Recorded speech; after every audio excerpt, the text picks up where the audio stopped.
Welcome to the Campus Energy and Sustainability Podcast. In each episode, we'll talk with leading campus professionals, thought leaders, engineers, and innovators addressing the unique challenges and opportunities facing higher ed and corporate campuses. Our discussions will range from energy conservation and efficiency to planning and finance, from building science to social science, from energy systems to food systems. We hope you're ready to learn, share, and ultimately accelerate your institution toward solutions. I'm your host, Dave Carlscott. I'm a Director of Energy and Utility Advisory Services at Brailsford Dunlavey, an advisory firm focused on facility planning and operational efficiency within the higher education, K-12, municipal, and sports venue sectors. But my guidance is that just a certification is not enough. I mean, I've seen way too many green build buildings that use an excess amount of energy and water and way more than they were modeled and estimated. It's too late. You can't build your way to carbon neutrality. In this episode, you'll hear my interview with one of my B&D colleagues, Ron Herbst. Ron has a long and storied career spanning multiple decades. In this conversation, we'll focus on his previous role, where he led energy and sustainability efforts at the international firm Deutsche Bank.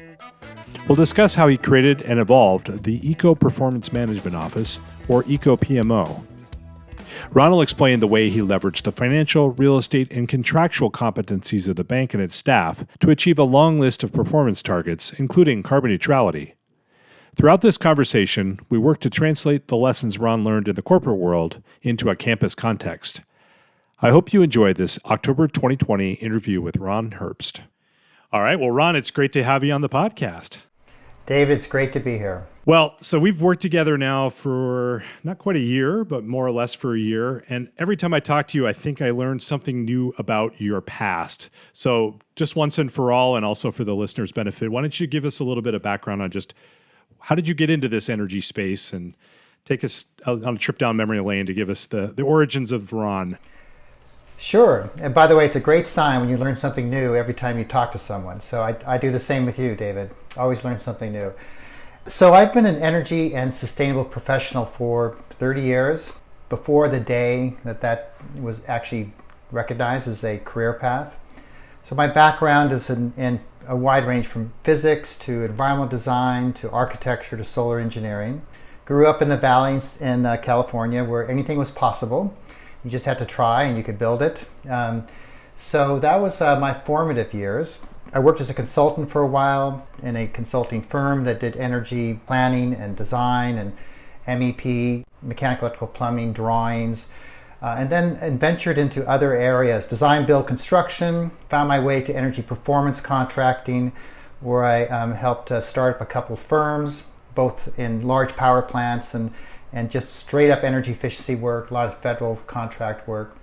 And then I just keep getting bored throughout my career cycle. I've moved on to corporate real estate, headed up CBRE's energy and sustainability practice, and then went to work for a big international bank, Deutsche Bank, which we'll talk about a little bit further. That gave me a challenge of taking a large global institution to the highest greenium you could find and lead them to the path of carbon neutrality. And since then, I've been working in higher ed, which has a lot of the same challenges, same solutions, and hopefully the listeners will learn something from my career path and learning. All right, well, so I'm going to start with going way back. So, I've got young kids who are kind of starting to think about what they want to be when they grow up. But what did you think you wanted to be when you grew up? And how did you end up going from being, baby Ron to the one that you just described? Hey, I wanted to live off the grid. I wanted to build my own house, make it a passive solar house, use solar energy to make my own water. I was in a mindset of being self-sufficient. In fact, my undergraduate degree, I did a double major in double envelope housing, which was a super insulated housing solution, and heat transfer and low velocity laminar flows, But I was always interested in building. So I kind of think of my career as being a building doctor, So I have just focused my entire life on how to make the built environment more efficient and more sustainable. That's been my calling. Yeah, how did you start that? Because when most kids are young, they want to be a doctor, not a building doctor. So where do you attribute that history? Just curiosity. In engineering, everyone has different talents. So I had a interest in the way things worked. I was a mechanical engineer. I grew up in a machine shop, so I saw my dad inventing things all the time and building them. That was where my interest led. I was a student of Buckminster Fuller. Try to come up with elegant designs that use less and they're durable, and make our interfaces with the planet work better. All right. Well, I guess that gives me a little better background on where you're coming from. But we set this podcast up, I think, to talk more about your time at Deutsche Bank. I know you led the creation of what you always call the EcoPMO office, or the Program Management Office or Project Management Office. I know you can correct me on which you referred to it as. But before we get into that, just explain what is a PMO office, and then let's dive into the Deutsche Bank story. The great thing about the letter P and EcoPMO is you can substitute a lot of things in there. It was a performance management office. It was designed to drive continuous performance improvements in all aspects of the business related to operations, whether it was the built environment, to the way we purchase things, to our external reporting and validation systems. We were in a constant mode of driving continuous performance and feeding back the results of that performance to all the stakeholders. That was part of the secret sauce of making the bank carbon neutral, and also just create an environment for people to participate and learn and quickly share in best practices. It was an organizational framework to drive innovation and collaboration. So how did you get this gig? I mean, was this something they just posted on monster.com back then? Or? Yeah, this was a time when sustainability as a leadership opportunity was just becoming evident, and the European banks were competing on who could be carbon neutral, and nobody knew what that meant. I think HSBC was the first bank that said we're going to be carbon neutral, and they decided they were going to buy renewable power projects around the world. So it was quietly advertised through a head executive search company.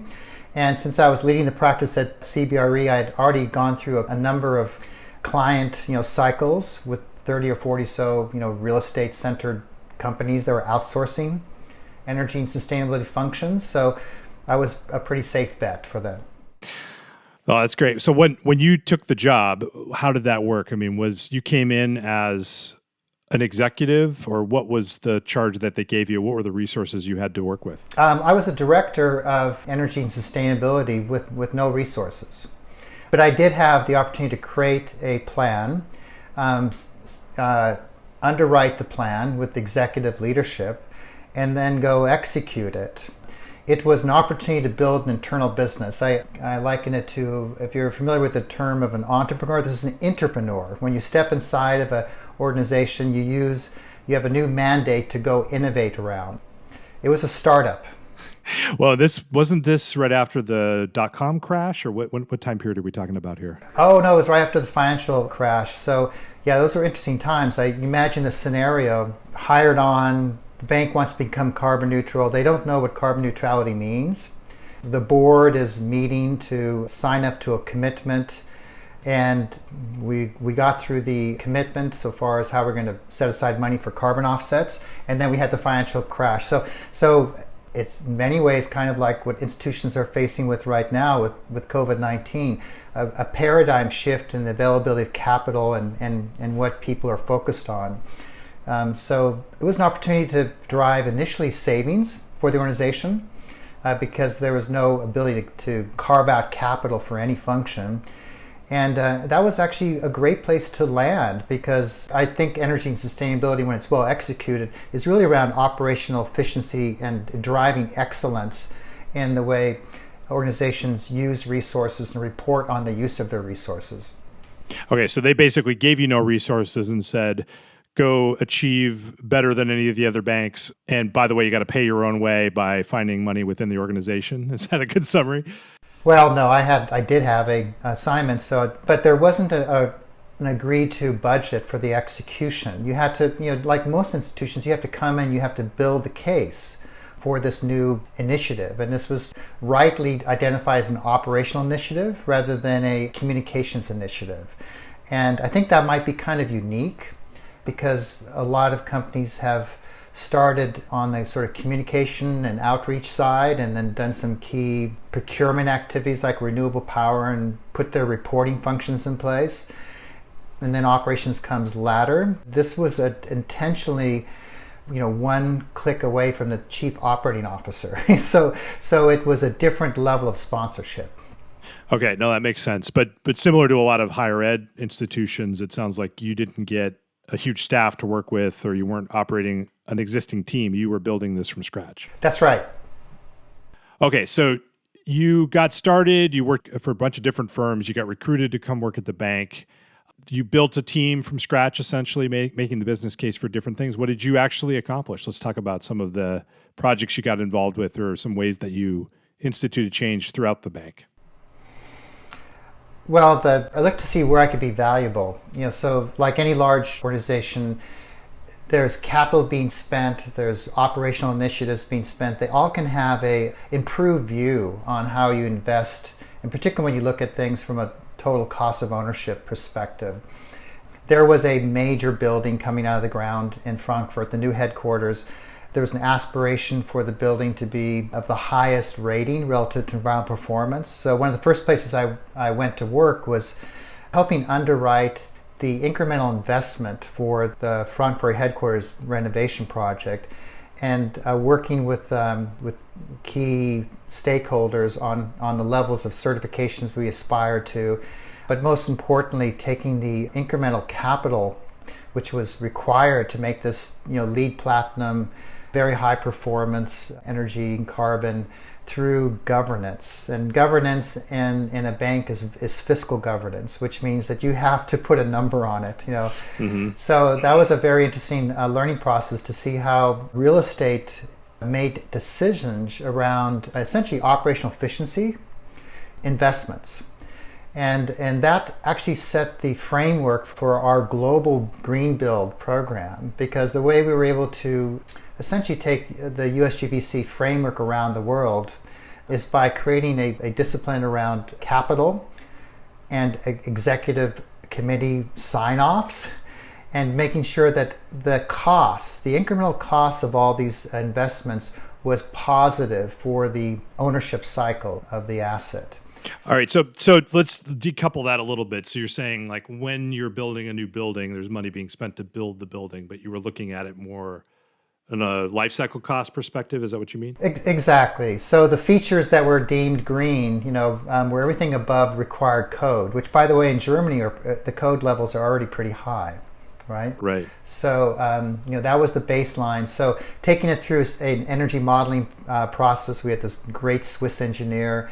This was one of the first, I think, standalone heat pump, heat chiller recovery systems in a high rise with thermal storage, So that, along with, triple glaze, high performance buildings, which, by the way, had smart ventilation systems, which is a pretty cool thing to have nowadays, right? Right. Yeah. So there was a passive cooling operating mode. So lots of different things that were built in that building. Nevertheless, that sort of got started on what green build could look like. It was sort of like the lighthouse project, and then we just started marching around the world. And typically our green building projects were backed by green lease agreements, because most of the new build was in Asia Pacific, and so we campaigned green lease standards throughout the world to establish sort of core and shell requirements that we would take ownership of, and then we would manage the rest of the build out. So for a bank, they don't necessarily own the buildings that they work in, right? They're renting space. So you're saying the headquarters you owned as a bank, or the bank owned. Even the bank, once it was capitalized and released, it was sold off as essentially a green investment product. Okay, all right. I guess a bank is going to think about how to monetize everything they got, right? That's their DNA. Yeah, there are thousands of people that own a piece of the Frankfurt headquarters. Interesting. Well, okay. So, but in that case, then really what you're doing is you're saying we're going to lease space. So really the only point we have to affect it would be at the time we sign the lease. So when you say green lease, tell me what you mean by that. Oh, it's simple stuff. Meters, the efficiency of the equipment that's owner provided. In some cases, when we had lease renewals, we would establish refit targets. So far as performance targets of the building, we'd require the developer to achieve a LEED standard. We were the first organization to get LEED certification of any building in India, and then within a couple of years we were just rolling out platinum buildings in all of India. So it was amazing how quickly it happened, but most of that happened up front with good partnership models with the builder developer. Got it. So they knew what kind of building you wanted to build after you'd built a couple of them, and you kind of learned together on how to make that happen? It's not too different than what's happening now as developers, set a target for green buildings. And the one thing that was slightly different is we always ran it through the business model to make sure that we were getting that investments were looked at through the lens of operating expenses for the term of the lease. It's such a simple thing, but if you sign up to a 5-year lease or a 10-year lease, you want to make sure all the investments that are made have a positive cash flow during that 10-year lease period, including the ones that you're asking the landlord to make. Right. Okay. Yeah, that makes sense. As campuses are thinking about maybe expanding, but maybe not building their own space, this is a pretty powerful tool. Can you translate that into, since we're the Campus Energy and Sustainability podcast, if I'm sitting at a campus and I'm not a bank and I tend to own my own buildings, how could you translate the same concept? Oh, I think it's already part of the planning process. Is net zero aspirations are baked into campus plans. You have localized campus plans relative to building standards, which push the envelope relative to code.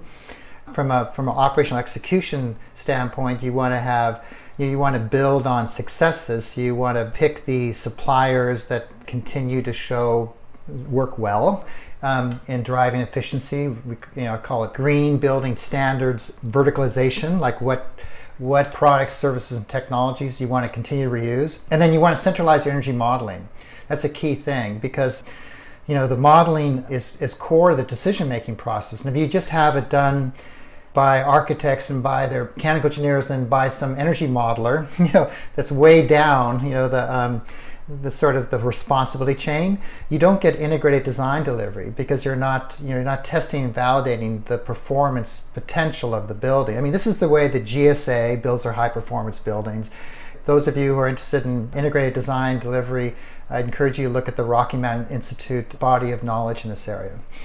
Yeah, in other words, you can't rely on just the developer to do all this work for you because they're making their money basically building the building. So they're incentivized to basically low first cost, or they can maximize their profit rather than what you're going to get stuck with, which is a building that operates over time. So you want to make that optimized. That makes sense. Well, so I know that the LEED building was just one project you did at Deutsche Bank. Explore some of the other areas that were under your role, and then let's dig into some of those. So let's start with the reporting function, right? So like many institutions started with spreadsheets, and all we saw were the big buildings, right?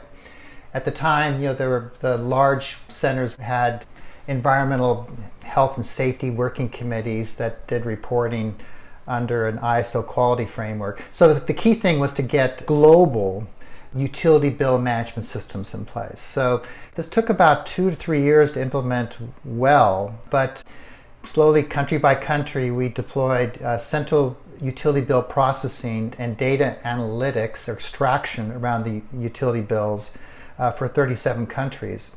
And for a number of countries, we interfaced, all the real-time metering data. So another byproduct was, over 300 buildings with real-time hourly data feeds. And that was all sort of one initiative. The value of doing that is now then all the data was flowing back for energy and carbon reporting. We linked that with our renewable power purchasing agreements. So as each country, we first analyzed what the procurement approach was. We aggregated it to create regional or usually governmental, statewide or countrywide procurement strategies. And we bought renewable power, and that data helped us do better purchasing. Those were actually all the quick wins. The first few years where we were so constrained, we just started carving out savings through aggregated procurement of power and using our standardized renewable power purchasing approach. I'm going to stop you there, though, Ron, because I think you glossed over the first part, which is you got reporting for 37 countries. How many different locations are we talking about here? I think there were like 5,400 sites. So you had 5,400 different locations, and you had, in some cases, hourly data on many of them, not all of them, but in how many different utilities. That's pretty crazy. So tell me how you got that far first, because I think once you have that data, that's what you were jumping to. But I want to stop there first. Yeah. So the process of setting up a centralized utility bill payment service or bureau is to slowly redirect all the invoices to one place, have the data extracted. They basically had country level support, so they could do language translation, make sure all the units of measures were properly applied, and put into a central database. The next step was to centralize the pay function. So you created one pay center, and you got lots of savings, by the way, through pay optimization and auditing. So utility bill of service, the cost of it paid for itself in the first 3 years based on realized savings. So in other words, instead of having every individual office pay their own utility bills, you did it all in one central location and you saved money that way. Yes, but there was a lot of block and tackle because a lot of it's handled by the local real estate manager, getting the redirection function working, validated, closed, not dropping the ball on pay obligations, and getting the systems up and running globally. So we just, we went through each country at a time. But the outcome was that data reporting for our external reporting was automated. And it was very easy for us to overlay a compliance and third-party audit system because the data resided in one place.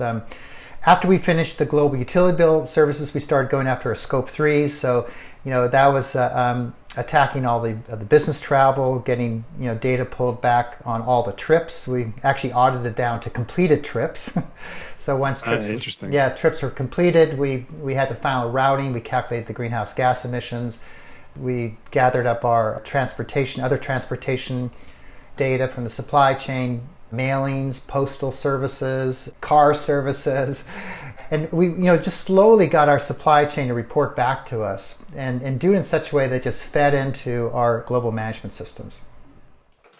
Got it. So once you had the information, then what did they say? You can't manage what you don't measure. So that was step one, is to figure out a way to measure it all. But the process of measuring paid for the cost of implementing the measurement? It pains me to see organizations that do this still on spreadsheets with a lot of people chasing data. It's not sustainable from a reporting function, and it doesn't provide real-time data on what's actually happening. One of the byproducts of having this is we were able to create for our top 100 buildings, quarterly scorecards on how they were performing on energy, water, waste, if they were doing that, and carbon emissions, and normalized for weather, and compare them with their peer groups. So you essentially had business units and buildings competing on reductions through data which was validated and third-party audited. So if you want to get someone to really rise up to a performance challenge, make sure the data you provide them is timely and accurate. Right. Okay, that makes a lot of sense. Okay, so we've gotten so you got the buildings covered. We got the measurement and verification. What else? There was other ventures that you got yourself into as your entrepreneur inside of Deutsche Bank.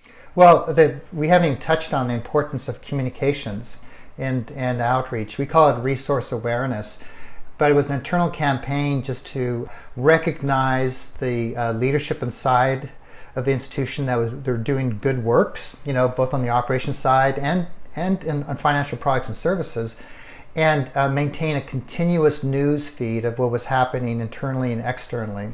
So that resource awareness campaign evolved from a sort of pretty static website to personal carbon calculators, pledge sites, educational sessions, community outreach programs. Want to recognize that this is Climate Week in New York City, but for 5 years we were a key sponsor of Climate Week. We were able to create these forums around being a responsible citizen. But that whole communications program created a transparency and visibility and excitement inside the bank. And people felt proud, with all the other stuff that was going on, that this was something that was actually creating a positive impact to the environment and the community. Yeah, I guess it should be noted that you were doing this right after the financial crisis, like you said earlier. So banks were not the most popular at that point in our country's history. Yeah, and this was I guess productive defense, but it was actually, I'll take any crisis to a good purpose. Yeah, fair enough. Well, a question I often ask university presidents when I'm able to interview them is, what percentage of their time do they get to think about energy and sustainability topics? My guess is it's usually a pretty low percent. I think the most I've ever heard a university president tell me was like 1 or maybe 5%. And those were some of the ones that I met at sustainability conferences. So they were like, the cream of the crop. I assume the chief operations officer for Deutsche Bank probably also didn't spend most of their time thinking about sustainability. But how did you get their attention, and how did you get them on board with making this much change? Because the things you're talking about are pretty substantial initiatives, even at the scale of a company like Deutsche Bank. No, I think 1 to 5% is probably right to ask from your leadership team, and most of it is input based, but a lot of it's commitment based. And you want to translate a person's current job responsibility into what they can do to contribute. And make that part of their goal setting, for the year, and be their partner too. So if you're working with essentially the head of real estate services, you'll be their partner in making sure that the green building program is executed on a consistent way, that they have the best consultants supporting the work, and that there's standard governance and sign off for capital. And then you pick out an innovation initiative going, hey, let's go figure out how to do green leases, because you're going to be able to write better agreements around the world and save money. If you're talking to the chief infrastructure architect who ran IT, the Green IT initiative was a tremendous opportunity for them to look at scaling in new technology to build free cooling data centers and reduce the IT footprint of the workplace. So you work with them to develop the eco reporting framework and the lifecycle costing approach and the board level briefing material so they can go do that work. By the way, it results in lower operating costs and better performance. You just kind of carve off these leadership opportunities with each person that is part of your working committee. The first thing that we did was form an eco operations committee and include stakeholders from different parts of the organization, from global sourcing to the global carbon and renewable energy markets, to real estate investments. And each of these people had a different lens of what sustainability meant to them. And you just helped them evolve that. So with the senior leadership, so like the chief operations officer, the CEO, folks like that, they're going to be recipients of information from their departments so it sounds like you're saying you worked with people that reported to them to make sure they had a way of telling a sustainability story within their own context. Is that a good summary? That's exactly right. And then you're an insert to the global sustainability report, which had a broader set of sustainability attributes that were being reported on. A lot of them in the HR world and giving world. So you were part of the environmental operations leadership team. And okay. The interesting thing too is that as the part of doing this, we started to invent new products that were used in the financing world. So it was an opportunity for us to operationalize some global funds for climate change, for energy efficiency in Europe, a private equity fund for energy efficiency and real estate. The work that we did internally became productized in the fund management world. So in other words, you piloted some of these ideas within the operations of the bank, and then once you understood them, you could sell that as a product to your client. Yeah, in Sessions, we were the operations backbone for the product. So right. Green bonds right now have standard ways of reporting and disclosure. So now it's still an evolving world. We built this expertise around project accounting and disclosure of performance of investments, and that became used in financial products. Okay, now that makes sense. So then back to your committee. You said you had a committee from different departments, which I think is pretty common in lots of organizations. When you built that committee, how senior were the folks on it? Were they fairly high level, or were they a little bit more down in the management hierarchy? No, they were pretty high level. Global head of real estate, global head of data infrastructure, global head of workplace IT. managing director of, carbon and renewable markets, the office of the vice chairman. So they led a operational function, a central operation function across the business.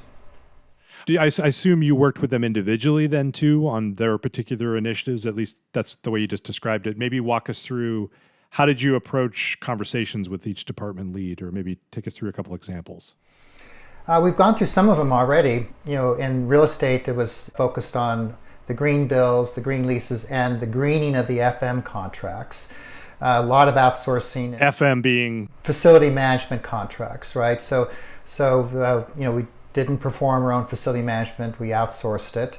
So putting the sustainability requirements and energy program management requirements into the facility management contracts allowed us to basically get staffing from our supply chain to go do all the right things.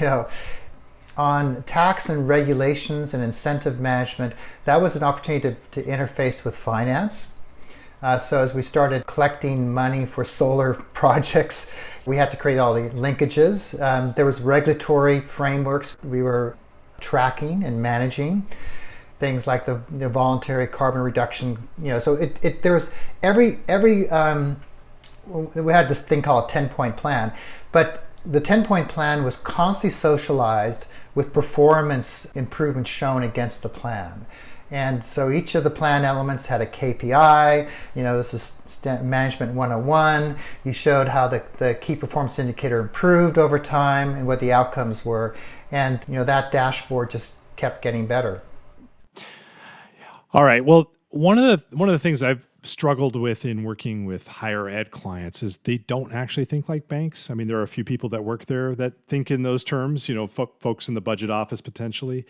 Let's dig into this capital planning concept. So it sounds like most of what you were doing at the bank was you were leveraging contracts or leases or relationships with other vendors in a lot of cases to get done what you wanted to get done. Is that a fair summary of the work? I don't mean to minimize it, but that was kind of the major lever that you pulled. A lot of times when we're talking with higher ed clients, it's really about making that choice to spend more money on a building so it operates more efficiently. But those budgets are so different that you can never cross the void between the capital planning budget and the operational budget, for example. As we're looking at campus energy systems doing steam to hot water conversions, that's another one. It's really capital intensive, but it saves an insane amount of operational dollars. But you have to overcome that void. Is there anything you can share from the work you did at Deutsche Bank that kind of translates into that topic? I mean, maybe a bit of a curveball here, but hopefully. Yeah, no, I think that there are models that are in work right now. So revolving funds, where savings from efficiency and which is really a facility management function, gets captured at a central operations level, like the utility plant level, and you just have a better accountability of that service. Very important as campuses roll out their smart campus infrastructure plan to do that at a central level and not just do it building by building. On the new construction side, a little bit more tricky. You can write it into your, obviously your procurement requirements for architects, engineers to do life cycle cost modeling, and maybe write in aspirations for lead targets. Those are the footholds or hooks to build better buildings. But my guidance is that just a certification is not enough. I mean, I've seen way too many green build buildings that use an excess amount of energy and water and way more than they were modeled and estimated. So a good post-performance assurance programs, enhanced commissioning is important to make sure those investments in high-performance buildings are actually realized. So when you were at the bank, I mean, it sounds like you were able to cross that void, though. Is that true? And is that different than my experience in higher ed that I've seen? I mean, is there something separate or different about the way that the for-profit world works than higher ed works? Or is it just people need to get out of their own way? I think it's more the latter. We had a simple KISS principle, is that any business decision we made had to have the highest cash flow, return on investment, for the term of the investment, right? Okay. So if you were building, we would go 10-year standard life cycle analysis, and if it had a positive cash flow, do it. And by to the greatest extent possible, have your partners do the work and help prepare whatever it is, a building or a technology platform for that. So it's more of a service rather than go build it yourself. So again, as you're thinking about a building, you have to think about coming up with the budget, coming up with the design. That life cycle cost has to be thought of at that moment, because once it's built, it's too late, right? It's too late. You can't build your way to carbon neutrality. Typically that's what's happening with a lot of higher ed clients. Is they're building, new student life facilities, new buildings. They're adding to their footprint, and they're wondering why they can't achieve their baseline reductions. So we were in a growth mode. We built a lot of work points. The numbers I'm most proud of is we were able to achieve carbon neutrality in 5 years, fully audited, create over $70 million of baseline savings over business as usual, and that's accounting for all the program management costs. Let's come back to this concept of the EcoPMO. I guess that's our general topic. And as with many conversations with you, Ron, we can go all sorts of different directions, which is one thing I love about talking to you. But back to this office, you were essentially given authority to work with the different departments. You were given some, I guess, top level goals to achieve. Maybe let's talk a little bit about that. What was the role of what senior leadership asked you to do? You've talked a little bit about how you've actually accomplished it, but what was the message they gave to you? And then how did you report back to them in such a way that they knew you were on the right track and so that you could build momentum? Well, the highest aspiration was to be carbon neutral in 5 years and to do it in an exemplar manner. Scope 1, 2, and 3, and put up the systems in place that we can maintain that carbon neutrality commitment. So that was the board level commitment. Underneath that was really just the execution of the work and the energy efficiency, renewable power purchasing, building green buildings, our Eco IT program, the way we managed our utilities and build processes, all were just execution levers to get to that goal. So it's no different than higher ed institutions that sign up to the Paris Accord or some, a state aspirational goal. How do you get there? That reporting function and glide path to that was key. When you say reporting function here, you mean, how do I tell the executives, yes, we're on track to meet our carbon neutrality goal, or yes, we're on track to meet our energy efficiency target, or something like that? Is that what you mean? That's exactly. So that was that annual reporting function that was linked with the sustainability reports. CEOs will change up on you. I think I went through 3 CEOs. Every time there's a revalidation of what the programs are, what you're spending money on, how it benefits the business. So this was a durable initiative. But carbon reporting, the information management systems that back that carbon reporting are still in place. The green build programs are built into the way projects get built. The procurement of renewable power is just business as usual. The carbon offsets are now fully certified, selective renewable power projects that are marginal and incremental. So the system just now runs on its own. In fact, I tell my colleagues who want to be energy and sustainability managers is that their goal is to work themselves out of a job in 3 to 5 years. Yeah, which is what you did, right? Yeah, that should be their goal. If they execute the operational systems. Now, granted, there's a lot of leadership. Leadership will come on with new ideas of how to, right now the supply chain initiatives are really exciting. In our world, we carved off IT equipment, furniture, paper, print services, hoteling. There's a couple of supply chain initiatives we required as part of the CDP reporting to report on it. One of the things that we did that was really interesting is our car lease program in Germany is that since we knew how many miles were being driven by our employees in their leased cars, we actually provide feedback on the efficiency of the German automobile industry to the industry. Interesting. And we use that to rack and stack and eliminate inefficient vehicles in our lease programs. But those are all things that the innovation is all happening in Scope 3 right now. But on the operational side, if you do your job right, it should be an embedded function in a 3 to 5 year period. Well, one of the questions that you get a lot with anybody that's doing something ambitious is how much of it is real. And I mean, most of what you've just described really is operational efficiency, as you mentioned up front. So, I mean, I would characterize that as real stuff, right? This is not greenwashing. But how do you keep a program like this from becoming just greenwashing or being, the aspects of it that you're doing being kind of overstated by folks in communications that want to just tell a story that sounds good in a few sound bites versus it being something that is durable? Like, what are the elements to that? Just constantly being transparent, continuing to innovate around projects and programs, and being data ready. Since we had a constant reporting internal website, Passion for the Planet website, it was very easy for the people who were doing external comms to drop into our virtual work environment and see what's going on. And then we had, once a month, we picked something out of the operations side of the bank to celebrate, and those were all, they were engineered, financially and engineered projects, so they could be reviewed and validated. And one of my most satisfying role was to act as a climate ambassador. As we learned how to do this well, we had a chance to work with other corporations and government entities and establishing systems and procedures to do this well.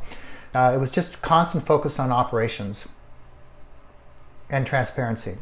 No, fair enough. Okay. Well, so Ron, you don't work at Deutsche Bank anymore. You work with me, which I'm glad to have you as a team member. How did you work yourself out of a job? I moved back to the beautiful green Seattle for one reason, and no longer would live in the financial services centers of the world. And I really wanted to take my learnings and translate them into the public sector.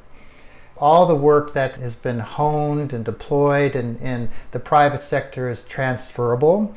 It's a common name, it's a playbook. So for each of these sort of activities, green leases, greening FM, capital project development, utilities and functions, there's a playbook. And a playbook is a living, breathing set of suggested plays in order to win. Energy and sustainability is a fantastic area to play and win, and it can create triple bottom line impacts that celebrate operational excellence and facility management and capital programs, celebrate the impact students have in their stewardship of their sustainability programs, and executives who are willing and brave enough to be creative in the way they do partnerships and source capital and accelerate their work. This is an opportunity for us to continue to do this at scale, and there are so many institutions that have made commitments, and I think our role is to help them execute on those commitments. As we sit here in maybe a little bit smokier than normal Seattle, but still green Seattle, I'm looking forward to working with you on all that, getting a lot of these ideas out into the higher ed space. I know a lot of these are in various levels of implemented at different campuses, but it does seem like there's a lot of learning from what you've done at Deutsche Bank that we can apply together. So I look forward to working with you on that. Yeah, and my heart and prayers go out to all the people suffering at home, stuck due to COVID or fires. Right now, the focus on keeping communities' health and safety in the part infrastructure plays is at a unique focus point. So let's make buildings and communities more resilient. Hear, hear.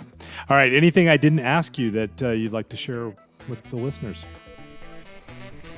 Don't give up. Okay, fair enough. Well, good. Ron, as I mentioned, I look forward to working with you on this. Thanks for taking the time to talk about a little bit about your past, and look forward to helping to shape the future with you. Take care, David. Well, that's it for this episode. Thanks to Kelsey Harding for her production assistance. As always, you can find show notes, transcripts, and contact details for our guests at our website, campusenergypodcast.com.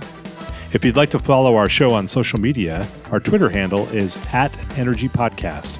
You can find us on LinkedIn by searching for Campus Energy and Sustainability Podcast. If you'd like to support the show, consider leaving us a rating or review on iTunes or just sending a link to a friend. As always, thanks for listening.